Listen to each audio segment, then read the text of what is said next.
नमस्कार दोस्तों, UK biker पर आपका दोबारा स्वागत है। कृपया मेरे YouTube चैनल को लाइक और सब्सक्राइब करें। धन्यवाद। प्रहार मिसाइल भारत की उन आधुनिक सामरिक क्षमताओं में शामिल है जिसने 2025 तक देश की रफ्तार, तकनीक और रणनीति तीनों को नया आयाम दिया है। यह मिसाइल मुख्य रूप से शॉर्ट रेंज बैटलफील्ड मिसाइल मानी जाती है, यानी इसे सैन्य ठिकानों, बटालियन लेवल टारगेट, दुश्मन की सप्लाई लाइन या महत्वपूर्ण सामरिक ठिकानों पर कम दूरी में तेज और सटीक स्ट्राइक के लिए तैयार किया गया है। भारत पहले से अपनी मिसाइल लाइनअप में पृथ्वी, अग्नि, धनुष, ब्रह्मोस जैसे विकल्प रखता है, लेकिन प्रहार की खासियत यह है कि यह बहुत कम समय में लॉन्च होकर लक्ष्य पर प्रहार कर सकती है, जिससे युद्ध के शुरुआती कुछ मिनटों में ही भारी बढ़त मिल सके। 2025 तक का माहौल मिसाइल आधारित युद्ध रणनीति का दौर माना जा रहा है, जहां तेजी, हाई मोबाइलिटी और बिना ज्यादा लॉजिस्टिक तैयारियों के तुरंत लॉन्च करने की क्षमता सबसे बड़ा हथियार है। प्रहार मिसाइल इसी जरूरत को पूरा करती है। रिपोर्ट्स के अनुसार इसकी स्ट्राइक रेंज लगभग 150 किलोमीटर तक मानी जाती है और इसमें सॉलिड फ्यूल प्रोपल्शन सिस्टम इस्तेमाल हुआ है, जो इसे किसी भी मौसम और किसी भी मोमेंट में फायर करने लायक बनाता है। चूंकि मिसाइल मोबाइल लॉन्चर से दागी जाती है, इसलिए जमीन पर तेजी से लोकेशन बदलना और दुश्मन की निगाहों से बचकर लक्ष्य चुनना आसान होता है। भारत के लिए इसकी दूसरी अहमियत यह है कि यह कई तरह के वॉरहेड उठाने की क्षमता रखती है, यानी जरूरत के हिसाब से यह मिसाइल अलग अलग टारगेट्स पर अलग तरीके से असर डाल सकती है।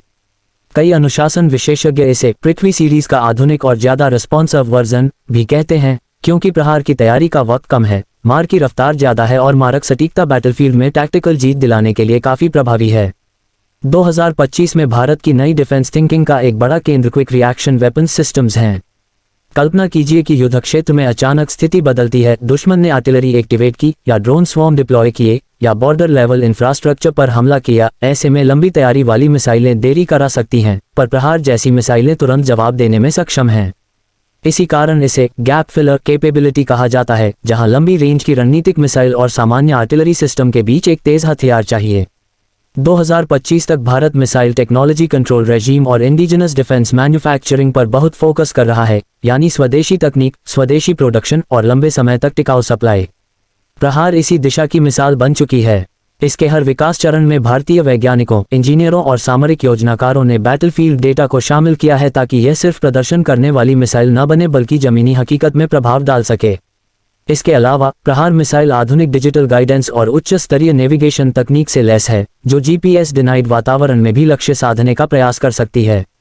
भविष्य के युद्ध में ये क्षमता सबसे अहम मानी जाती है, क्योंकि इलेक्ट्रॉनिक वॉरफेयर और सैटेलाइट जैमिंग लगातार बढ़ रहे हैं। ऐसे माहौल में जो हथियार खुद निर्भर और नेटवर्क प्रूफ हों, वही असली गेम चेंजर साबित होंगे। 2025 का भारत लड़ाई नहीं चाहता, पर अपनी सुरक्षा और जवाब देने की क्षमता को अनिवार्य मानता है।